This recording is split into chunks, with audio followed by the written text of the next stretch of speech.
Years ago, I read in something Mr. Welch said about a communist takeover.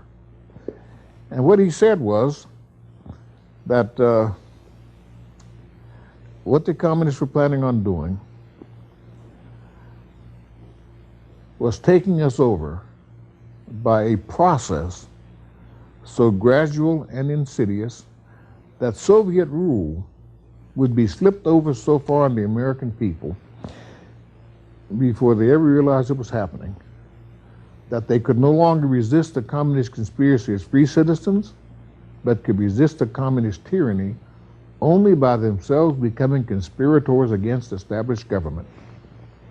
Well, I read that statement many, many times. A Soviet is a committee. It's a special committee. A Soviet is a committee which makes laws. Now, wait a minute. In our country, you see, we say the Congress is to make the laws, the legislative body. A Soviet is a committee empowered to make its own laws dealing with a specific subject, whether they're dealing with a social subject, a religious subject, an economic subject, or a political subject. They have complete jurisdiction. They make their own laws. They then enforce those laws and punish lawbreakers. All of this is vested in that committee. And that committee has subcommittees reaching all the way down into the bowels of the people. A Soviet is a committee. In our country, they're called departments. The Department of Education, the Department of Energy, the Food and Drug Administration, and on and on. I will show you how this works. This is what Soviet rule is all about. And it's being installed. It's been going on now for at least 50 years. And it's reaching the point now where the American people are beginning to almost become conspirators against an established government, saying, what can we do? We have to band together and blow up a building or something. That's what's going to come in the future, because people are getting just a little bit sick of this bureaucracy. So let's look at what the Founding Fathers set up to understand what is really taking place. Well, if you look back at government, all of the previous governments, no matter where you look, either began as dictatorships or they eventually wound up being dictatorships. Doesn't matter where you look. And if you look at Greece, they introduced something called democracy, which lasted about 40 years, actually less than that. And it taught a lesson to people that there's never been a democracy that wasn't as short in its life as it was violent in its death. All democracies, all, without exception, wound up being dictatorships, absolute dictatorships. Well, the Founding Fathers did not want a dictatorship, and they didn't want to have a government that would become one. So when they looked at history, what they saw was this. Dictatorships had three things in common. That is, all the power was in the same hands. You had a king, a ruler, a tyrant. He made the laws. He then had bully boys to go around and enforce those laws. And if you broke one of the laws, he was the judge. This is what caused the Founding Fathers to say, James Madison in particular, the accumulation of all powers, legislative, executive, and judicial, in the same hands, whether of one, a few, or many, whether self-appointed, hereditary, or elected, may justly be described as the very definition of tyranny. Tyranny is the arbitrary use of governmental power. So if you have the same guys making the laws, executing the laws, and punishing offenders, that is the definition of tyranny. It is also the definition of a Soviet system. Let's look at how it's been done here. Well, because there's a takeover in progress. There are so many agencies in Washington, D.C. now that what the founding fathers separated, the legislative for the Congress, executive for the president, judicial for the courts, that has now been recombined in the agencies. So much so that we call it a fourth branch of government. Consists of agencies. Pick 3 letters, you've got one of these agencies, or departments, or Soviets, if you will. Just to name a few, I'm sure you'll pick out your own. OSHA, the Occupational Safety and Health Agency, the Environmental Protection Agency, HUD, the Department of Education, Alcohol, Tobacco, and Firearms, Federal Communications Commission, Federal Aviation Administration, Civil Aeronautics Board, Internal Revenue Service, the Federal Elections Commission, and on and on and on. You pick 3 letters, even 4 letters, as a matter of fact, and you got an agency. That's funny. I just got to thinking that most people think all federal agencies are 4-letter words.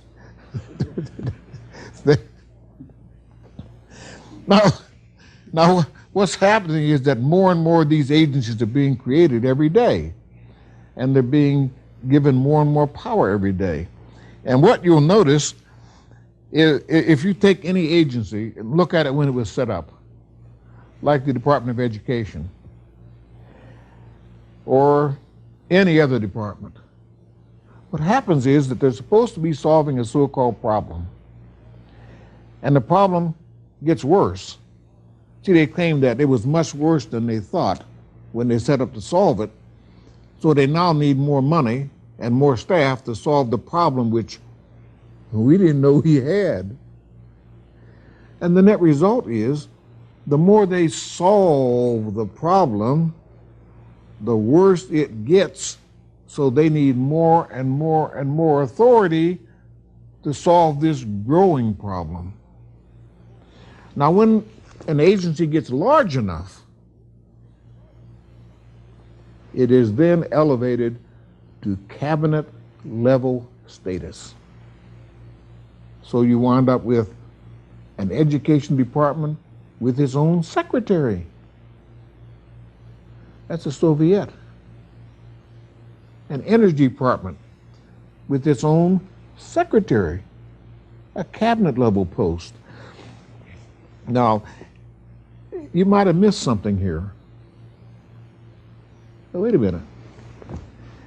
Cabinet posts are part of the executive branch of government. What's taking place is that all the power is being pushed into these agencies, which are part of the executive branch of government. A dictatorship is an all-powerful executive. Same guys, whether it's one or few or many, self-appointed, hereditary, elected. They make all the laws. Not the Congress, these characters. Now, let me tell you something. Most of you don't realize, and it'll take a long time for you to realize, that all of these federal agencies, like the Environmental Protection Agency, Federal Communications Commission, OSHA, all of these agencies make their own laws. Only Congress is supposed to make the laws. These agencies are part of the executive branch of government. Now, they can't call these things laws because you would know that they'd undermine the Constitution. So instead of calling them laws, they call them regulations, codes, standards, rules, regulations, and guidelines. Those are laws. And I'll venture to say right now, and anyone can see this, that for every law actually passed by the Congress, there are at least 10,000 passed by these agencies. Let me say that again.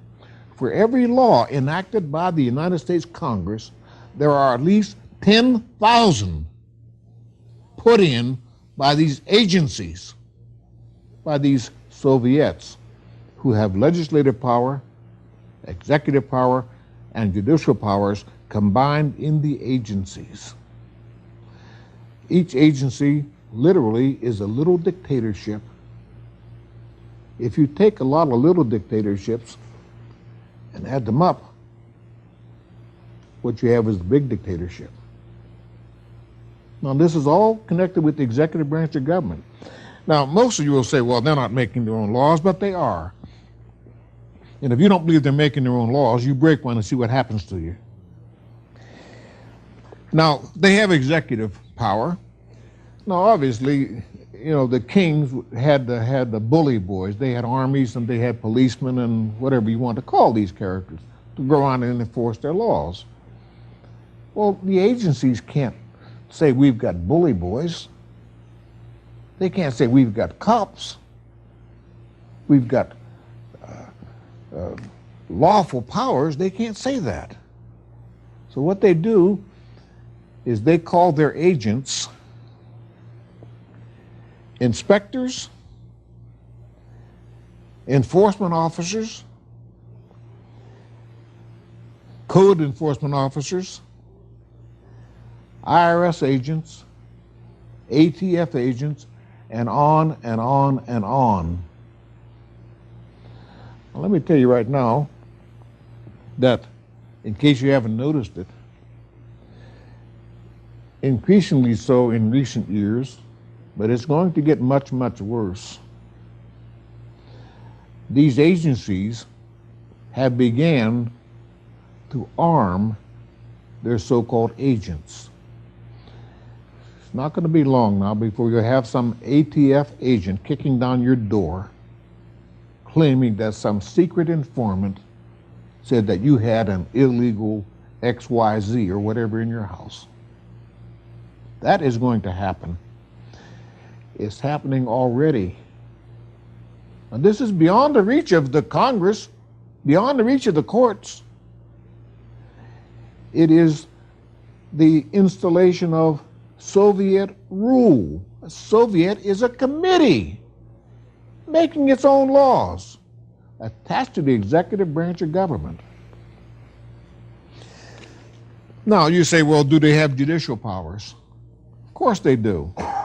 Now, the best example of judicial powers is what they call an administrative court.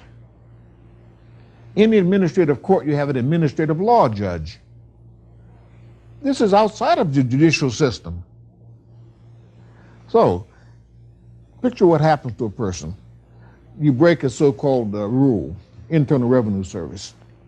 The agents come out, sometimes with guns drawn, and they grab you. So you broke this thing. They don't have a warrant. They can't get warrants. The reason they can't get warrants is because a warrant means that you actually broke the law. So they write their own warrants. They go to some IRS commissioner, give them a warrant. EPA, they can't get warrants from judges. See, the Constitution prohibits that. The Fourth Amendment in the Constitution says that the right of the people to be secure in their persons, houses, papers, and effects against unreasonable searches and seizures shall not be violated, and no warrant shall issue unless it specifies the place to be searched and the person or things to be seized. Now here you have, say, EPA or OSHA, and they've got a report that Mr. Businessman down here has cut down too many trees, or he's polluting a stream. It's just a report. And this is the violation of the EPA's code. EPA cannot go to a federal judge and get a warrant, because the federal judge is going to say, where's the law? What law did he break? At that point, the EPA rules, the judge knows they aren't laws. So they can't get a warrant. But what they do is they go to their own agency, a so-called administrative law judge, and he issues them a warrant from the agency. Now they're going to come out and kick down your door. Well, the net result is that you have the same guys making the laws, implementing the laws, and then dragging you before a so-called administrative law judge, an administrative court. This is the court set up inside the agency. The courts you and I understand in the Constitution are the Supreme Court, the circuit courts, the federal courts. These are not federal courts. These are courts set up within the agency with all of the judges being members of the agency. It's got nothing to do with the judicial system. Nothing. The Constitution doesn't apply. You cannot cite the United States Constitution as being a bar against having these guys search your home. Now, I'll give you an example of that. See, I had trouble with this. The agencies make their own laws, they enforce their own laws, and they punish offenders. Now, let's pretend that you're caught up in this and you're punished by the agency, and you decide you're going to appeal. You're going to appeal to the federal courts because in the Constitution, you're guaranteed a trial by jury. This is not a trial by jury. This is the trial by inquisitors in the agency. You're guaranteed the right against search and seizure, illegal searches and seizures, and these guys are coming without warrants. So you say, I want to appeal this to the U.S. Supreme Court. And you try to appeal. You file your brief, and what happens is, what's been happening, is that the U.S. Supreme Court justices do not decide what cases they're going to hear. Most people don't know that. The United States Supreme Court justices do not decide what cases they're going to hear. The cases they're going to hear are decided by what they call these law clerks. In other words, you've got these zealous liberals out of Yale University, out of Harvard University, who are installed beneath the court as law clerks, and they decide what cases are going to be heard. So it's darn near impossible for an ordinary person to have his case heard, even though they're alleging violation of the Constitution. Wait a minute, I didn't get a trial. These so-called law clerks pretend that the kangaroo court in the Internal Revenue Service, that was a trial. That's what they're doing. They're pretending that you already had a trial by jury. It's a total lie, and they know it. But they want to prevent you from getting to the court, because if the court has to rule on the Constitution, the court is going to rule against the agencies. Well, back in the 1970s, I came across many, many disgruntled businessmen who were caught by the Food and Drug Administration, by OSHA, by EPA, and they couldn't get through to the court system. They were punished by these agencies. Well, there has to be a solution to this problem. There had to be. And I kind of understood that, one, these agents did not have warrants. They were defective warrants. And two, if you did go before an administrative court, you'd never reach the U.S. Supreme Court on appeal. So the court never had the rule on the constitutionality of what the agencies were doing. So I went to a lawyer. And I said, well, how do we circumvent this? We need a solution to this problem. How do we circumvent this? How can we get businessmen to have the Supreme Court rule on the constitutionality of these illegal searches or of these phony trials? How can we do that? He said, well, Charlie, I tell you, he says, what you have to do is you have to waive your right to trial by jury. And once you waive your right to trial by jury, if you are alleging violations of the Constitution and you appeal the findings of this court, if you're alleging violation of the Constitution, the U.S. Supreme Court must accept the case. In other words, what I was asking was, how do we bypass these liberal law clerks and get the U.S. Supreme Court to hear the case? The law clerks are a roadblock to make certain that Americans can't get through, but liberals and socialists and communists can get through to the court. He said, that's what you have to do, waive your right to trial by jury. I said, all right, I know businessmen who are strong enough to do this.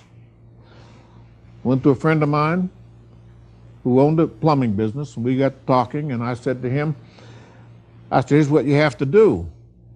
If OSHA comes in, you tell the OSHA bureaucrats, go get a warrant. Where's your warrant? And they'll tell you don't need one. You tell them, if you don't leave, I'll call the sheriff and have you arrested for trespassing. Don't let them in. He said, well, what happens if they leave and they come back with a warrant? I said, well, first of all, they can't get a warrant. What they're going to get is a piece of paper signed by some bureaucrat in the agency itself. That's not a warrant. That's a piece of paper issued by themselves. He said, well, what do I do? I says, well, throw them out. You can beat them up if you want to, do what you want, have them arrested for trespassing, but don't let them in. He said, well, what will happen? I said, well, what they're going to do is they're going to go and they're going to charge you with violating their so-called codes. That's fine. I said, what you have to do in that case is you file a lawsuit against them. Waive your right to trial by jury in the case they file against you, and they're going to rule against you. And when they rule against you and you appeal to the U.S. Supreme Court, the U.S. Supreme Court is going to have to rule on the Constitution itself. And the guy says, I'll do it. Well, sure enough, as luck would have it, OSHA came around, guy threw him out. The OSHA bureaucrats came back with a piece of paper which they called a warrant. It was not a warrant. It was a piece of paper signed by somebody in the agency.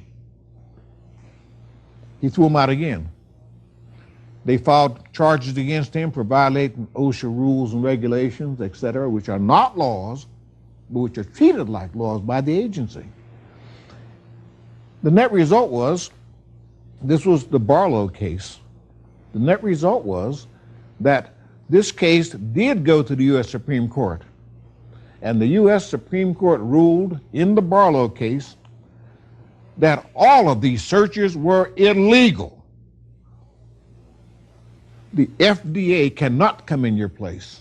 The FCC, OSHA, EPA, ATF, sending around these agents disguised as inspectors, code officers, regulators, was illegal. Well, do you understand what was about to happen? If that was illegal, it was going to make this whole system being set up collapse. Because the system, the Soviet system, depends on their making their own laws, sending around their own officers, and then punishing violators. Well, if they can't send a meat inspector into your business, if they can't kick in your door and see if you spilled acetone, some so-called violation, if they can't do that, the whole thing collapses. Now, the minute that case came down, the minute the ruling came down, that there were violations of the Fourth Amendment and violations of the Seventh Amendment, the right to trial by jury, etc., the minute it came down, it sent shockwaves through the liberal communist clique in this country. Now, most Americans don't have any idea, never had an idea, that there is a liberal communist clique which pays attention to that. But in the business community, because this Barlow ruling appeared in the Wall Street Journal, it was like a breath of fresh air throughout the business community. And you know what began to happen? The businessmen began kicking them out. All hell was about to break loose. Well, the liberals in Washington, D.C. got together and had a law passed. And what the law says, and in my opinion, is not really a law, it's just a hoodwinking. The law said that you cannot waive your right to trial by jury You first have to go through the administrative courts. That's the situation they were in the first place. That's what you're trying to get away from. So what the liberals did in Congress was they passed a law saying that if OSHA comes in or EPA comes in, you first have to go through the EPA courts. And then if you got some violation, you can appeal to the U.S. Supreme Court. But trying to appeal, you run into these administrative law, these so-called law clerks out of Yale, out of Harvard, out of Georgetown, and they're liberals. They're not going to let you get through, which means that you're blocked off again. You can't reach the court, and now the agencies can run wild. And I'm going to tell you something. These agencies, all of them, especially FDA, are arming their so-called compliance officers. You have to imagine, I have a friend manufacturing vitamins, and here come a bunch of guys from the Food and Drug Administration with a so-called warrant signed by somebody in the agency coming in with guns, claiming that's a warrant. There was no warrant. Now, you see, the problem here is that I don't own a business. So you're sitting home listening, you think, I don't own a business. Boy, EPA's not coming in my house. I don't own a business. So you look and you see this taking place, and you're saying, I wonder what that's all about, They must have done something wrong. You don't really know what happened over there, but you're not involved because you're not one of those people. That sort of attitude is what is killing this country. You say it doesn't affect me. Well, yes, it does. The reason for it is this. You take the Drug Enforcement Administration. They've done exactly the same thing. But you see, the DEA is not really involved in inspecting a person's business. They're involved in so-called drug interdiction. So what is DEA doing? Are they making their own laws? The answer is yes. Are they enforcing their own laws? The answer is yes. Are they grabbing people and putting them on trial with the DEA? The answer is yes. Now, how are they doing it? I'm driving down the road. Me. And daydreaming, thinking about flowers and bluebirds. Red lights behind me. Anybody. Pulled over. Here these characters want to search me or search my car for drugs. Now think about that a moment. The only contact you should really have with law enforcement, there are only two kinds of contact. One is casual contact. You bump into a cop somewhere. Don't bump them too hard because they might say you assaulted him. Casual contact is just we meet, somewhere, just casually. The other contact involves violations of law. If a law enforcement officer were to stop you for no reason, that is a crime, and the crime is called official oppression. Period. Now, if they have reason to believe you committed a crime, or some evidence you committed a crime, they can pull you over or whatever. So what's happening is this. In order to spread terror among the American people, the same way it's been spread among the businessmen who are now afraid of EPA, afraid of FDA, afraid of OSHA, in order to spread that terror and to make you become indifferent to it,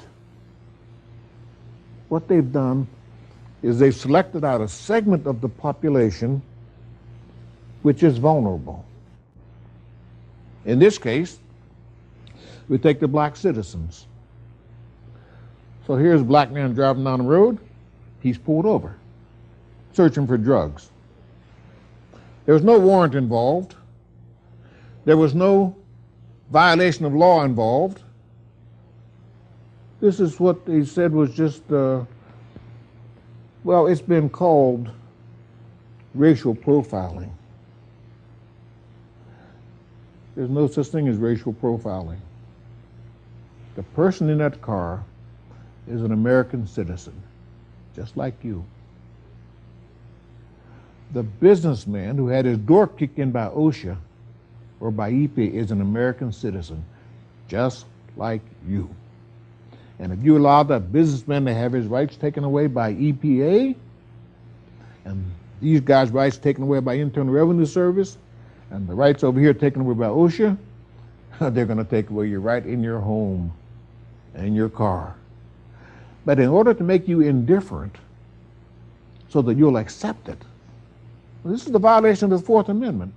To make you indifferent, what they've done is they've supposedly targeted black people. And then they spread the rumor that somehow black people are couriers. Well, we have reason to expect or suspect and this and that, you see. And so you have the likes of Jesse Jackson and Al Sharpton and a bunch of jerks jumping up, trying to convince you that this is racial profiling. They're targeting black people. No. Jesse Jackson's role with regard to this conspiracy in this connection is to turn you off, to make it so that instead of defending a person's right as an American citizen, you'll become indifferent and say, well, black people must be doing something. Otherwise, it wouldn't be stopped. Let me tell you something. You can go a long way toward breaking the back of this conspiracy if the next time you have a black person stopped for no reason by the cops and he complains, if all of you get together and go down to City Hall, call a news conference and say you want it stopped. Look, I'm willing to say I don't want businessmen to have their doors kicked in and raided by EPA. I'm not a businessman, but that's an American citizen. I'm an American citizen. And we're either going to stand together or we're going to fall. So this indifference, well, you know, black people are, and pretty soon there's somebody else. It was the businessman who was targeted by OSHA. And think of the people who didn't even know. They sat back and thought, well, they must be doing something wrong. Other businessmen targeted by EPA. You're not a businessman. Well, they must have done something. And haven't you noticed the one of the threads running through all of this is so-called secrecy?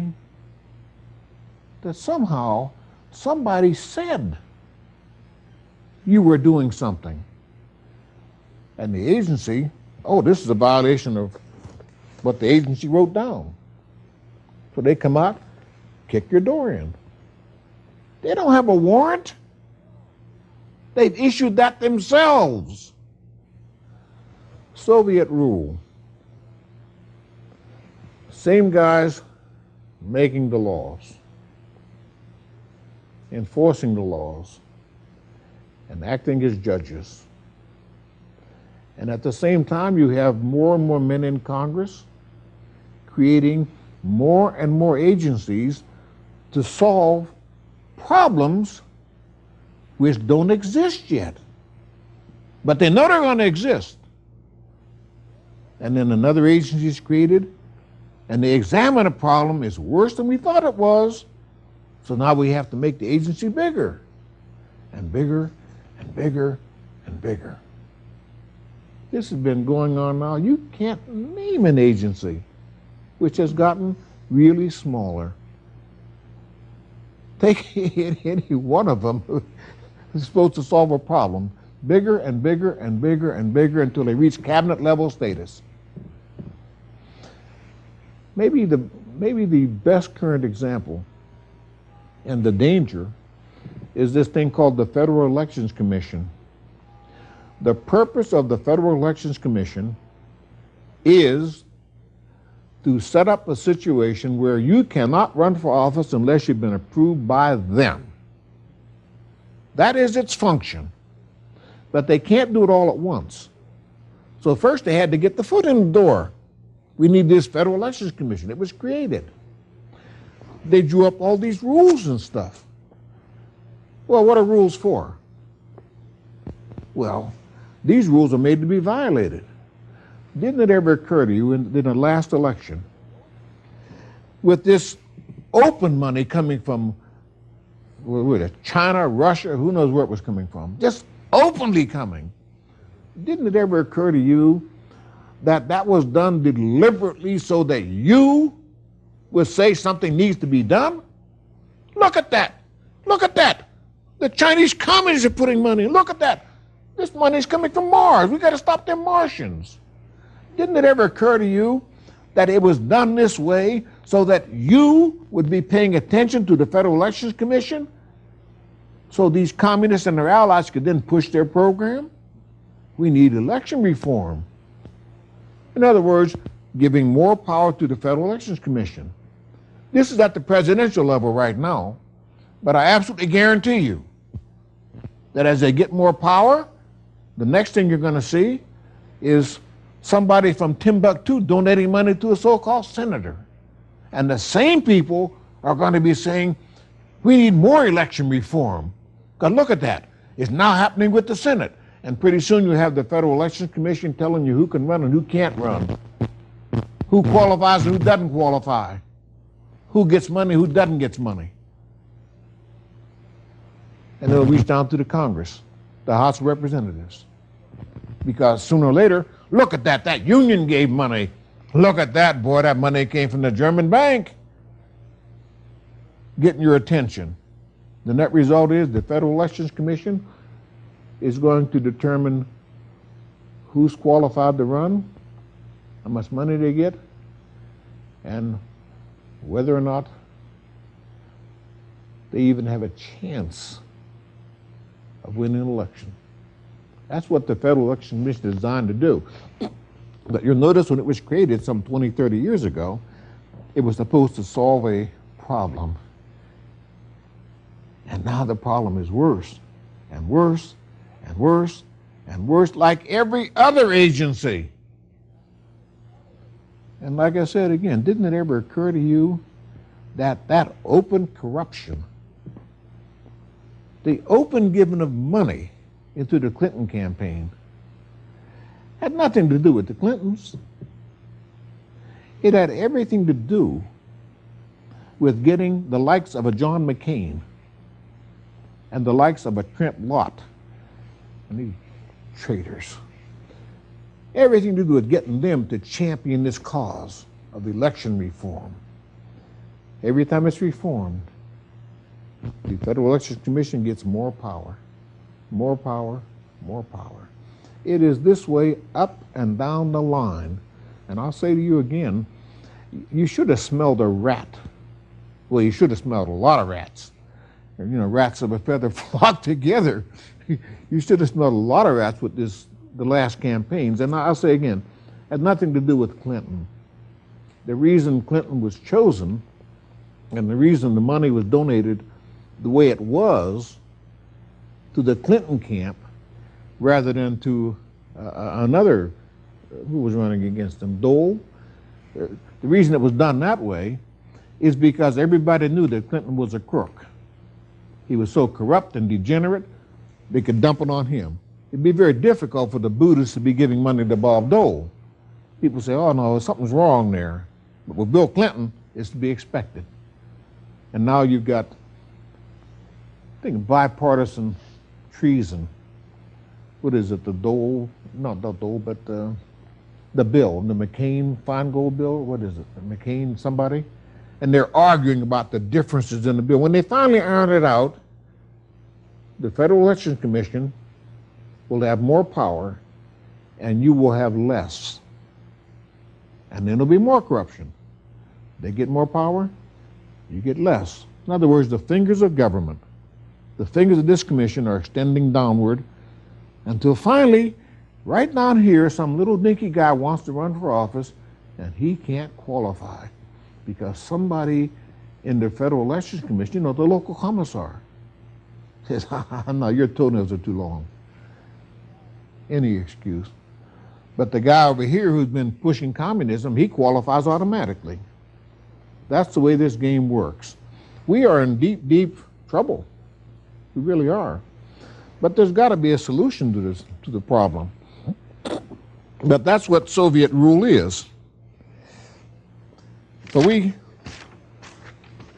I told you about the Barlow case and how you go around in circles.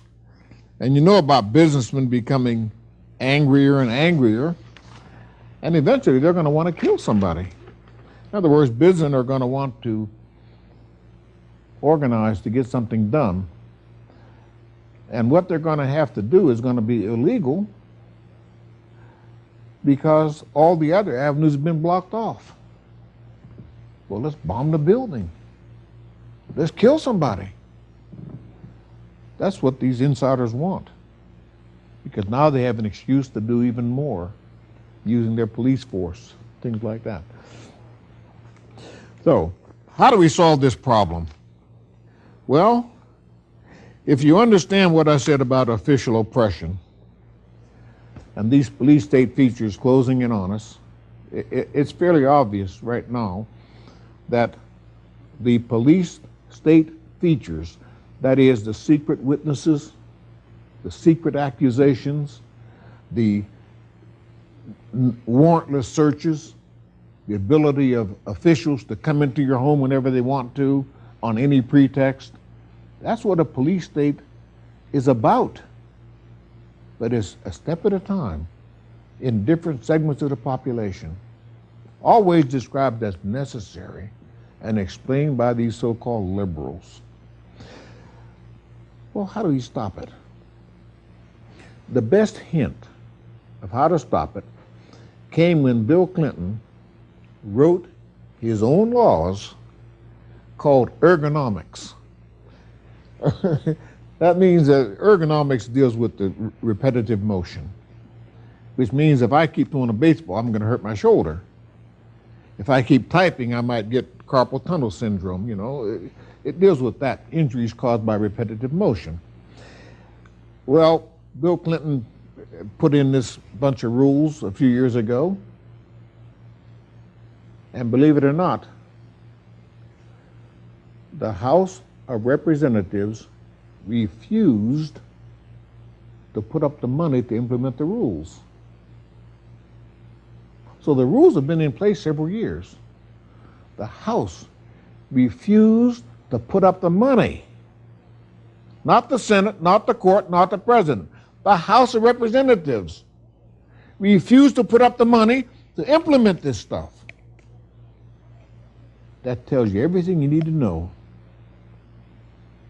The solution to our problem is in the House of Representatives, not in the Senate, not with the president, not with the court. It's in the House.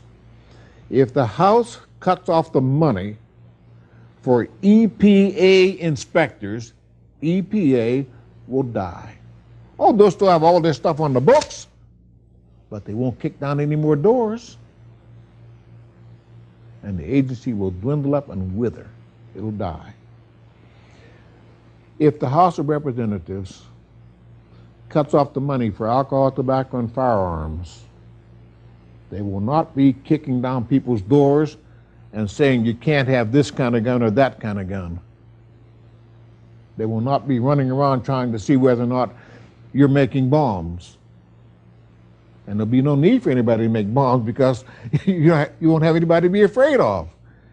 If you start making a bomb because you're afraid of the government, if you remove the fear, you don't need the bomb. I mean, it's a simple matter. If I lock my doors because I'm afraid a criminal's going to come in, if you reach the point where there aren't any criminals, I don't have to worry about locking my doors. If I have a gun to protect myself because there's a bunch of criminals out there and all the criminals locked up, I'm not going to get rid of my gun, but I won't have to worry so much about the criminals anymore. That's what the idea is. So if the House of Representatives cuts off the money for enforcing these so-called rules. Every year, Food and Drug Administration says we need so much more money because our agents have to have guns, our agents have to have this, our agents have to have that. And every year they get more money to further the program. Same thing with the EPA, OSHA, and all the rest of the federal agencies. It's a Soviet system. If the House of Representatives cuts off the money, those agencies will die. Which tells you that there are two things you need to do. One, you have to get congressmen who will vote no on everything. And secondly, even though I've said that you shouldn't advocate anything in the Congress, what is important is that in the Congress, you have to cut off the money for these so-called non-governmental organizations. Now, these are organizations given taxpayers money, and they're advocacy organizations. The best example of that would be the so-called women's libers some years ago when they had big conventions. They'd had big conventions in Houston. Well, if you give me $50 million, I can have a big convention too. Remember the Black Caucus? Having big conventions. Sure, if you give me $50 million, I can have a big convention too. Now the money was cut off, so what happened? Well, the women are still there, the organization's still there, but we're not paying for the conventions, so they're not having one. These are advocacy organizations. If the money is cut off by the House of Representatives, who finance these EPA organizations, if the money is cut off, they are not going to meet and have NBC, CBS, ABC there filming them while they make their statements. They're not going to meet if they have to pay their own way. It's that way across the board. The government, believe it or not, gives about $300 million a year to an organization called the Post-Conviction Defenders Organization. I think that's the name of it. They only have one function. Their job is to appeal death sentences. It's not to say these people are innocent. No. Their job is to go around and just appeal death sentences. That's the same thing as giving $300 million to the ACLU, because that's literally what it is. Now, I guarantee you, if you're talking about someone who might be innocent, that's a different story. That's not what their function is. Their function is to take people like, let's say, the Menendez brothers, who should have been executed, no question about what they did, and appeal their death sentence if they had one. Their function is to appeal the death sentences where there's no question about whether or not the person is guilty.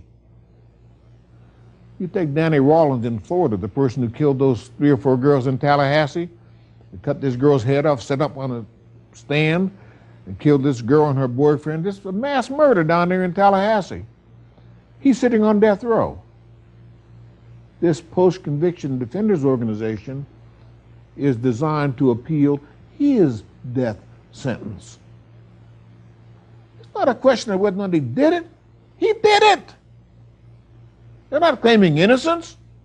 They're being paid this money to appeal his death sentence. So you have these organizations which are being paid by the government with our tax money to advocate things, to throw monkey wrenches in the works. If you take away the money, if the House takes away the money being given to these advocacy agencies, the advocacy will stop. If the advocacy stops, the pressure to create another agency dies. If you got a person who's a loudmouth because he's being paid, and you stop paying him, he's no longer a loudmouth. He just shuts up. You have people being paid to advocate things. That's how they make their living. If you take away the money, they might still believe the same way, but you're not paying them. They got to go make a living somewhere else. So in the House of Representatives, what you have to do is have congressmen or have candidates running for office who will promise you that they're going to vote no on everything. Because literally everything coming up increases the size, the cost, and the power of government. And that means cutting back on them agencies, one step at a time. This is what has to be done, because otherwise we're going to wind up with a complete Soviet system. And as I think most of you are aware of, the police state features of that system are closing in on us. And the surest sign is guys dressed in black coming into a person's business, kicking in his door, accusing him of something because they got a secret witness somewhere. That is what they do in police states. It's over here first, over there, and it's all rubber stamped by the courts, because you can't get through those so-called administrative law clerks, or those law clerks get to the U.S. Supreme Court. No, the solution to our problem is something which we have to do. Don't turn to the president. Don't turn to the courts. Don't turn to the Senate. What you have to do is get some congressmen, ordinary people, truck drivers, waitresses, cooks, painters, anybody, to say if I'm elected, I'm going to vote no on everything, because everything coming up increases the size, the cost, and the power of government. Put a stop to it. Once you stop the growth of government, we can start then dealing with rolling it back. And if we can roll the government back far enough, I guarantee you that eventually the people who murdered the children at the Branch Davidian thing out there will be brought to justice. The people who gave us the Vietnam War, causing millions of deaths of Vietnamese people, and will be brought to justice. That is going to happen if you make it happen. And my suggestion is that you start today to find yourself some candidates. You'll recognize them. They'll be ordinary people. They won't be lawyers. And they won't be party functionaries. They'll be ordinary guys who say, I can do this. And they will. You have any questions? That means if you have no questions, that means you totally understood everything that was said. I have a question. Yes. Okay. Once you get these people running, how do you get enough interest in the public to actually get them elected? Well, the public, that's a good question. How do you get enough interest? Leave that to me. No, the public is already interested. Now, what we have to do with the candidates is make certain that the candidate doesn't try to become an expert. The way you lose is when the candidate begins to take stands on different things. Then he's just in the mix, and everything is against him.